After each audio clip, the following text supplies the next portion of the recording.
제가 특별히 금년도에 들어오면서 외부 집회를 일체 나가지 않습니다. 그리고 모임에도 가능한 한 참석하지 아니하고 교회에 충실하고 있습니다. 무엇보다도 시간을 기도하는 부분에 바치고 있습니다. 새벽에도 얼마 전까지는 새벽 2시경에 나와서 엎드리곤 했습니다. 이렇게 좀 교회 일에 집중하다 보니까 제가 체중이 많이 빠져버렸습니다. 전에는 여러분 제가 그래도 괜찮았잖아요. 괜찮았는데 그런데 어느 순간 이제 체중들이 쫙 빠지면서 이렇게 변해버렸습니다.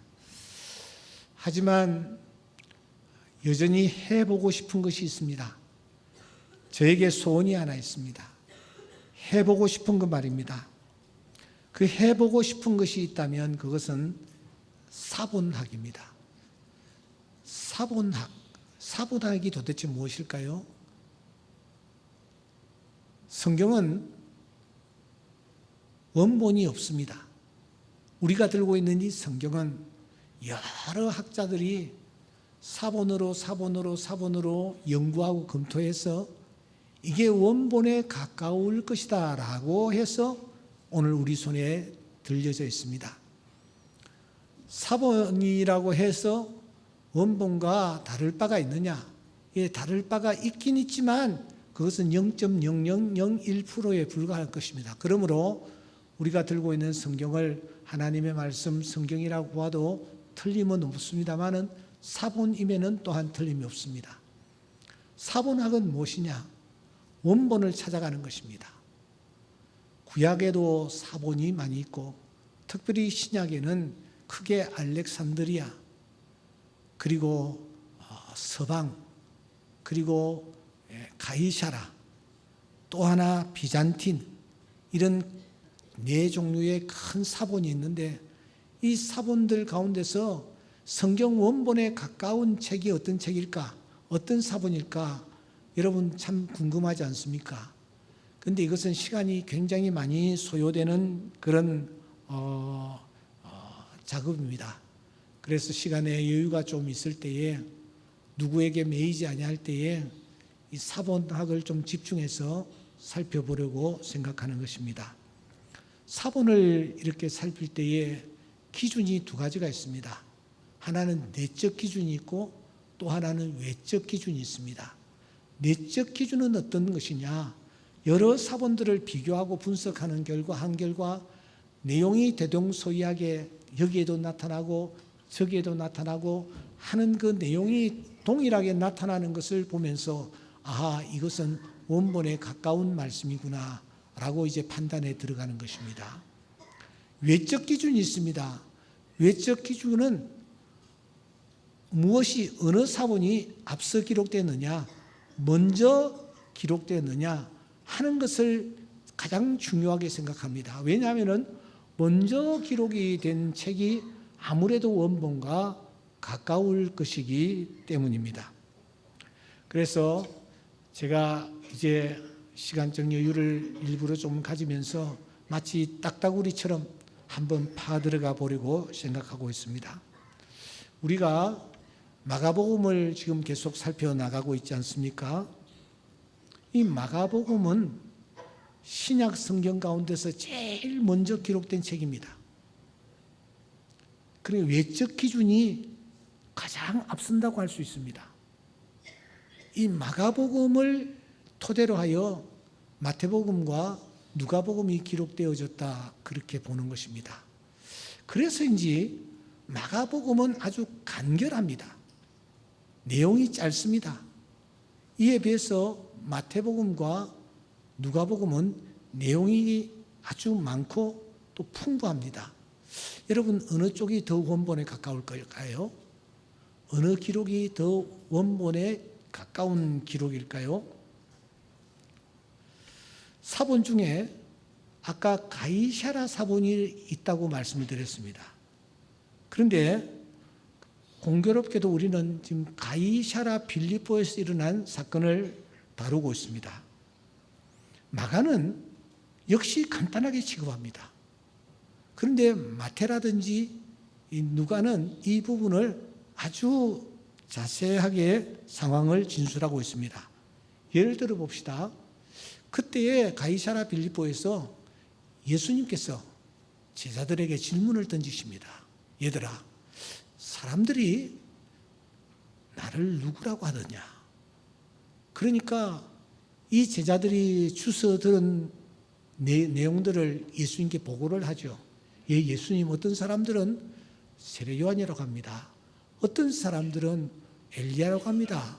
어떤 사람들은 또 선지자 중에 하나라고 합니다. 그때 주님께서 말씀하십니다. 너희들은 나를 도대체 누구라고 생각하느냐?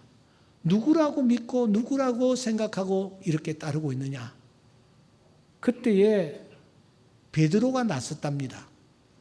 베드로가 예수님을 향하여 이렇게 고백을 했습니다. 주는 그리스도시니이다. 이렇게 고백했다고 마가가 진술을 하고 있습니다.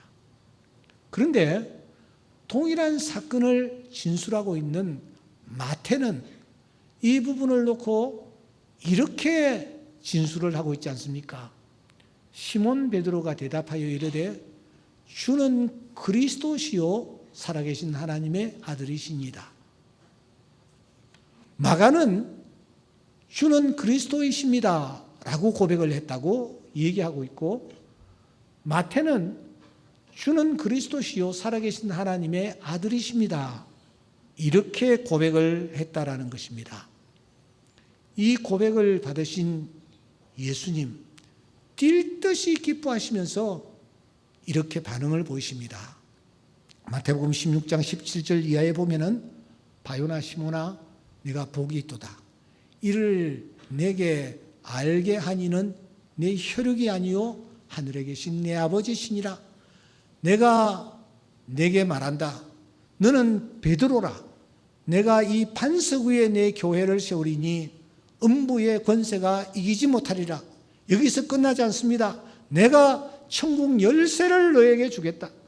내가 땅에서 무엇이든지 매면 하늘에서도 매일 것이요 땅에서 무엇이든지 풀면 하늘에서도 풀리리라. 이렇게 극찬을 아끼지 아니하시며 베드로에게 주님께서 말씀을 하셨습니다. 그래서 캐토릭은 이 부분을 꽉 붙잡습니다. 여기 베드로가 개박꽃 반석이다. 그러니까 하나님께서 베드로라는 사람 위에 교회를 세우셨다. 그러므로 제1대 교황은 베드로가 틀림이 없다. 그리고 그 뒤를 이어오고 오는 모든 교황들은 베드로의 후계자가 틀림없다. 이번에 프란치스코 이 교황에 이어서 레오 13세가 제267대 교황으로 등극을 했는데 그 역시 베드로의 후계자임이 틀림없다.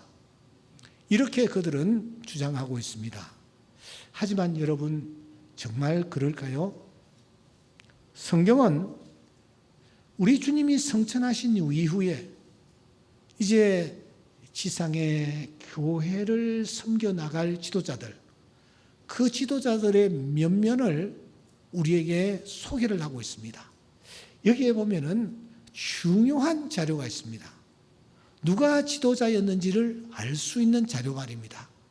먼저 갈라디아서 2장 9절에 보시면 바울 사도가 이렇게 말합니다. 또 기둥같이 여기는 야고보와 게바와 요한이라고 말하고 있습니다. 차례가 굉장히 중요합니다. 차례를 게바와 야고보와 요한이라고 하지 않고 야고보와 게바와 요한이라고 말하고 있습니다. 그러니까 교회의 지도자 중에 지도자가 누구였느냐? 이 세 사람이 다 지도자에 틀림이 없지만은 그 중에서도 최고 지도자는 야고보였음을 우리에게 시사하는 것입니다. 갈라디아서 2장 12절을 주목하십시오. 2장 12절을 보면은 야고보에게서 나오는 어떤 이들이 이르기 전에 게바가 이방인과 함께 먹다가 이런 형태로 나오는데 여기에 보면은 이 게바도 야고보의 지도력 아래에 놓여 있는 것을 우리가 여기서 확인할 수가 있습니다. 다시 말하면 꼭 계급이라고는 할 수 없지만 어떻든 야고보라는 사람의 영향력 아래 게바가 있다, 베드로가 있었다라는 것을 우리가 확인할 수 있는 것입니다. 사도행전 15장 13절 말씀에 보시면 말을 마침에 야고보가 대답하여 이르되 어떤 상황이냐, 이스라엘 공의회가 모였는데 사람들이 자기 의견들을 다 피력하고 난 뒤에 말을 마침에 이제 야고보가 마지막으로 교통정리를 하고 있는 순간입니다. 모든 회원들의 의견들을 총결집하여 야고보가 마무리를 하고 있는 것입니다. 이런 상황들을 우리가 살필 때에 초대 교회의 중요한 리더가 누구냐? 베드로가 아니었다라는 것입니다. 베드로가 아니고 야고보였다라는 것을 우리가 넉넉히 짐작을 할 수가 있는 것입니다. 그러니까 하나님께서 게바라는 사람 위에 교회를 세우겠다라는 뜻이 아니고 게바가 그날 주님 앞에 주는 그리스도시요 살아계신 하나님의 아들이십니다라고 고백한 그 고백 위에 내 교회를 세우겠다, 교회가 세워질 것이다 라고 말씀하고 계시는 것입니다. 이렇게 베드로의 고백을 받으신 주님은 굉장히 기뻐하셨습니다. 뛸 듯이 기뻐하셨습니다.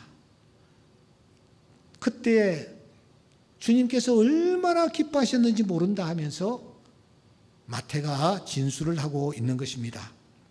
그런데 여러분, 동일한 사건입니다. 동일한 상황입니다. 동일한 사건, 동일한 상황을 놓고 마가는 어떻게 진술하고 있습니까? 여러분 8장 30절 지난 시간에 우리도 생각을 했습니다마는 굉장히 중요한 본문입니다. 우리 한번 읽어보겠습니다. 시작. 이에 자기의 일을 아무에게도 말하지 말라 경고하시고 상황을 보십시오. 마태는 칭찬을 아끼지 않고 있었다. 예수님께서 칭찬을 하셨다, 베드로에게. 그런데 동일한 상황을 놓고 이 마가는 예수님께서 베드로의 고백을 들으시고 난 뒤에도 한마디도 반응을 보이지 않으셨다. 가타부타 하시지도 않았다. 더 직설적으로 표현하면은 못 들은 채 하셨다, 그런 뜻입니다. 어떻게 한 상황을 놓고 마태는 이렇게 진술하고 있는 것이며 마가는 이렇게 진술하고 있는 것일까? 우리가 이 부분을 그냥 넘어갈 수가 없는 것입니다. 특별히 8장 30절에 보시면 경고라는 단어가 등장하지 않습니까? 경고. 이건 보통 상황에서 사용하는 단어가 결코 아닙니다.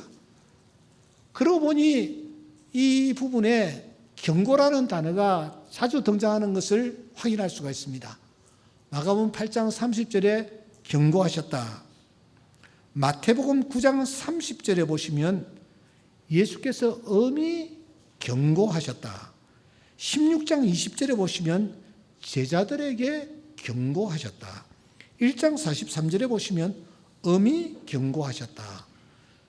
마가복음 3장 12절에 보시면 많이 경고하셨다. 마가복음 9장 9절에 보시면 예수께서 경고하셨다. 이렇게 경고라는 단어가 계속해서 등장합니다. 그런데 제가 좀 원어를 살펴보니까 경고라고 번역은 되어 있습니다만 원어는 다 다릅니다. 앞부분에 제가 언급했던 이 부분에 이 단어가 원어로는 다 다릅니다. 원어가 다르다는 것은 강조의 격이 다르다라는 뜻입니다. 강조점이 다르다라는 뜻입니다. 그러면은 그 중에서 가장 강하게 강조하는, 단어가 도대체 무엇일까? 에피티마오, 마가복음 8장 30절에 나타나는 단어입니다. 다른 단어들은 그 강도가 1, 2, 3 정도 된다고 하면 지금 이 에피티마오라는 이 단어는 책망하다, 꾸짖다, 책벌하다, 야단치다라는 뜻의 경고라고 할 수 있습니다. 경고오라고 할 수 있습니다. 단순히 타이르고 가르치는 정도가 아니고 등을 두드리면서 야 앞으로는 그러지 마, 너 그러면 안 돼, 그 정도 선이 아니라 아주 눈을 부릅뜨고 아주 무릎을 이 주먹을 내지르면서 너 이러면 안 돼, 한 번만 더 이런 일 하면 큰일 나 하면서 경고하는 그런 뜻을 담고 있다는 것입니다. 여기서 우리는 고개를 갸우뚱하지 않을 수 없습니다. 여러분, 예수님이 어떤 분이십니까? 나는 마음이 온유하고 겸손하다. 그분은 정말 마음이 온유하고 겸손한 분이셨습니다. 그래서인지 주님은 조그만 사람, 조그만 사건을 놓고서도 칭찬과 격려를 아끼지 않는 분이셨습니다. 기억하십니까? 백부장이 자기 하인을 놓고 예수님, 제 하인이 지금 중풍병으로 고생하고 있습니다. 고쳐주십시오. 할 때에 주님이 그래 내가 가서 고쳐주마. 백부장이 말합니다. 내 집에 들어오심을 제가 감당할 수가 없습니다. 이 자리에서 말씀으로만 하옵소서. 그리하면 내 하인이 낫겠삼나이다. 그때에 이 주님이 얼마나 기뻐하시면서 주변 사람들을 바라보며 이렇게 말씀하십니다. 내가 진실로 진실로 너희에게 이른다. 이스라엘 중에 이만한 믿음을 내가 보지 못하였느라 하시면서 그 백부장을 칭찬하시고 격려하시고 백부장의 그 문제를 해결해 주신 것을 우리가 발견합니다.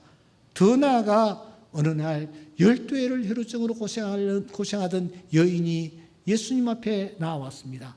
그는 스스로 생각하기를 내가 저분의 옷자락만 만져도 내 질병이 깨끗하게 고침을 받을 것이다. 믿음으로 그가 주님 앞에 나와 옷자락을 만지고 있을 때에 그때 주님께서 영적으로 알아보셨습니다. 그리고 따라 안심하라, 내 믿음이 너를 구원하였다. 이렇게 하시면서 그 여인의 믿음을 크게 칭찬해 주시는 것을 봅니다. 수로보니게 여인이 자기 딸 문제로 주님 앞에 나왔습니다. 주님은 냉정하게 말씀하십니다. 나는 이스라엘 외에 내가 보냄을 받지 아니하였다. 그때에 그 여인이 무엇이라고 말합니까? 옳습니다마는 제가 개들도 주인의 상에서 떨어지는 부스러기를 먹는 것을 알고 있습니다. 그러자 예수님께서 그 수로보니게 여인의 믿음을 칭찬하시면서 그 여인의 딸을 고쳐주신 것을 우리가 발견합니다. 그런데 사랑하는 여러분, 오늘 이 8장 30절 왜 베드로의 이 고백 앞에서 실큰둥하셨는가? 한마디도 덧붙이지 않으셨는가? 맞장구를 치지 않으셨는가? 젊은이들은 이 경우에 씹는다 그렇게 표현을 하지 않습니까? 여러분, 누군가에게 내가 말을 했을 때 그 사람이 못 들은 체 한다든지 그 사람이 아주 냉정하게 대하면 굉장히 자존심이 상하고 기분 나쁘지 않습니까? 그런 분위기가 지금 연출되고 있는 것입니다. 그러고 보니 그런 분위기가 연출되는 또 한 부분이 있습니다. 바로 베다니 나사로의 집입니다. 나사로가 병들었습니다. 그 누이들이 그 나사로를 위하여 예수님께 사람을 보냈습니다. 예수님이 이상하게 오시지를 않는 것입니다. 그 와중에 이 나사로가 세상을 떠났습니다. 장례를 다 마치고 슬픔 가운데 있는데 주님이 오셨습니다. 그 주님이 마르다에게 말씀하십니다. 마르다야, 내 오라비가 다시 살아나리라. 이 말을 들은 마르다는 참 섭섭했습니다.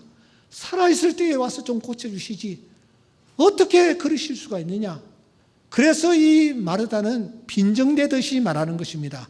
예수님, 내 오라비가 마지막 날 부활에는 다시 살아날 것을 나도 믿습니다.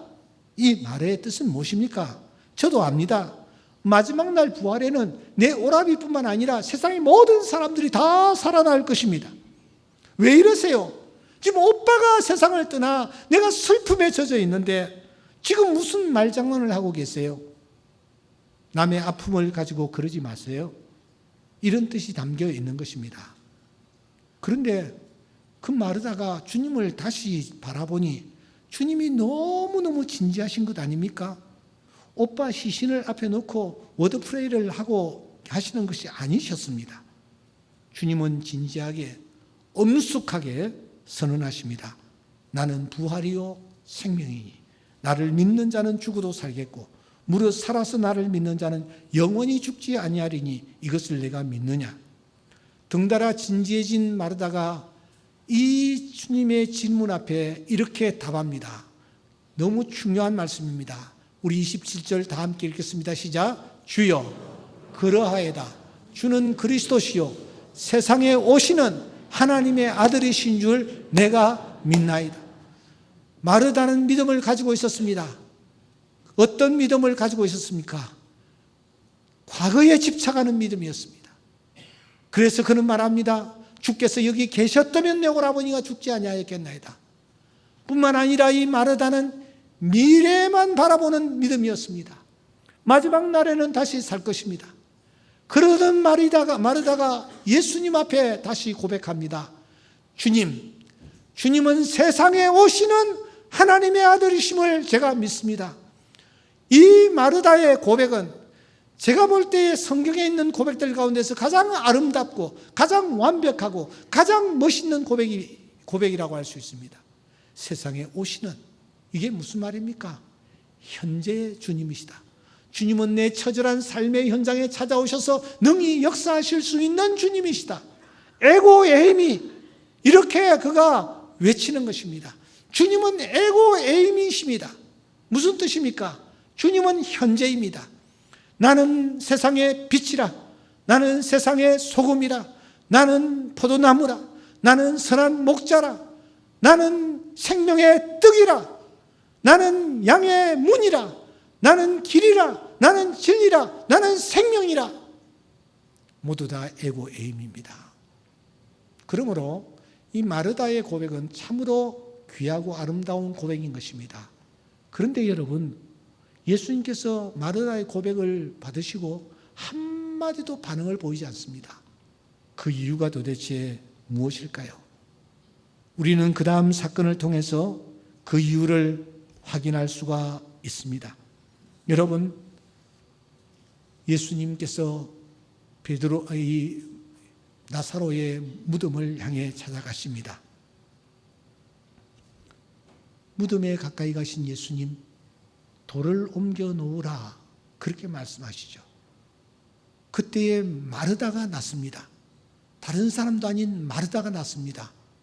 마르다가 무엇이라고 말합니까? 예수님, 죽은 지 나흘이나 되어 냄새가 나고 있습니다. 여러분, 유대 지방의 무덤을 좀 더 이해하면 실감이 날 것입니다. 제가 사진을 하나 준비해 왔습니다. 저게 무덤입니다. 옆에 무덤 문을 열고 닫는 돌이 있습니다. 저 안에 들어가 보았더니 적어도 4사람 정도는 머물 수 있는 공간이었습니다. 저곳에 할아버지가 돌아가시면 넣고, 아버지가 돌아가시면 넣고, 내가 세상을 떠나면 넣고, 내 손자가 세상을 떠나면 또 저 안에 넣는 것입니다. 그러니까 여러분, 저기에 시신을 넣었을 때에 냄새가 나는 것은 틀림이 없는 일입니다. 마르다가 냄새가 난다라고 말합니다. 냄새가 난다. 무슨 뜻입니까? 주님은 이 문제를 해결하실 수가 없습니다. 이렇게 지금 이 마르다가 고백하는 것입니다. 그런데 주님은 내가 믿으면 하나님의 영광을 보리라 하시면서 그 나사로의 죽음을 다시 생명으로 바꾸어 주시는 것을 우리가 확인할 수 있습니다. 사랑하는 여러분, 여기에서 우리가 중요한 것 마무리를 하고 들어가야 될 것 같습니다. 무엇입니까? 동일한 사건을 놓고 한쪽에서는 예수님의 칭찬이 터져 나왔습니다. 동일한 사건을 놓고 마가는 예수님께서 냉정하게 대하셨다라고 기록을 하고 있습니다. 이것은 굉장히 중요한 메시지를 우리에게 줍니다. 예수님께서 우리가 이 땅의 삶을 영위할 때에 항상 두 가지 방법으로 우리를 찾아오신다라는 것입니다. 어떤 경우에는 격려하고 칭찬하시는 방법으로 찾아오십니다. 반대로 어떤 경우에는 바로 예수님께서 모른 체 하시고 냉정하게 대하시고 기도를 듣지 않으시는 것처럼 주님이 우리를 찾아오시고 대하실 때가 있다라는 것입니다. 여러분들은 지금 어떤 주님을 만나고 있습니까? 어떤 주님 때문에 힘들어하고 계십니까? 제가 책을 한 권 가져왔습니다. 내게 왜 이러세요? 라는 책입니다. 제 친구 되는 분이 쓴 책인데 욥에게 물었던 질문입니다. 잠깐 내용을 좀 읽어드리겠습니다. 아내가 숨을 거두었다. 골수암에 걸려 5년간 투병하다가 하나님의 부르심을 받았다. 죽기에는 많이 아까운 41살이었다.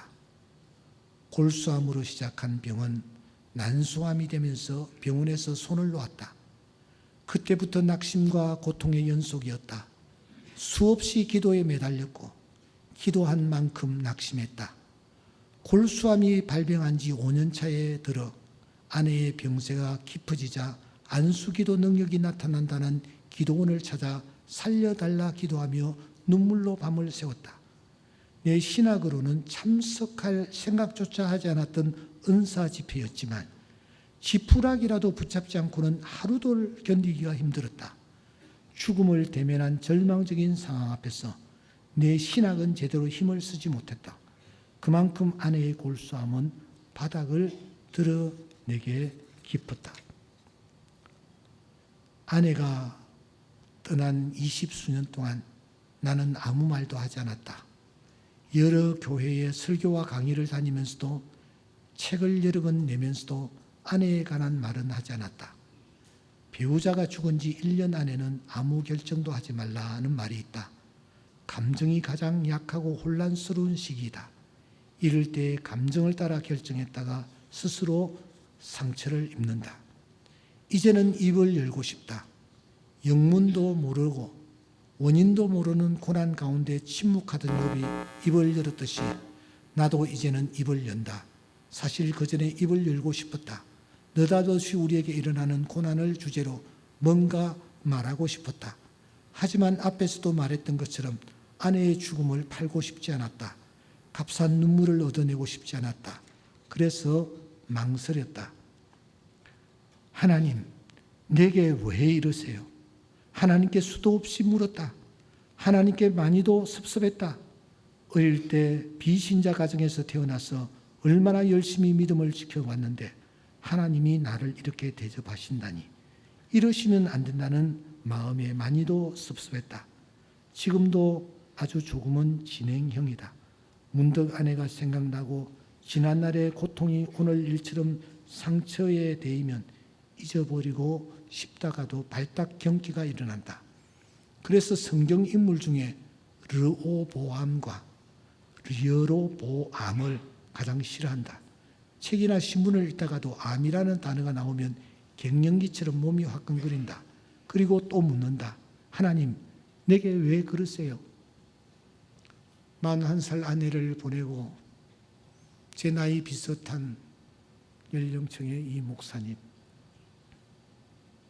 왜 하나님이 나에게 이렇게 냉정하게 대하시는가? 마가복음 8장 30절에 있는 그 말씀처럼 너무 하나님이 냉랭하게 대하실 때에 우리는 그때에 그 하나님을 향하여 원망을 쏟아내는 것입니다. 하나님, 내게 왜 이러세요? 왜 나에게는 이렇게 하세요? 그러나 사랑하는 여러분, 하나님은 결국 합력하여 선을 이루시는 분이심을 믿습니다. 이 하나님을 신뢰하면서 오늘 내가 어떤 상황에 던져졌든지 믿음으로 주님을 바라보며 나아가기를 힘쓰는 주의 귀한 자녀들 될 수 있기를 주의 이름으로 축원합니다. 기도드리겠습니다.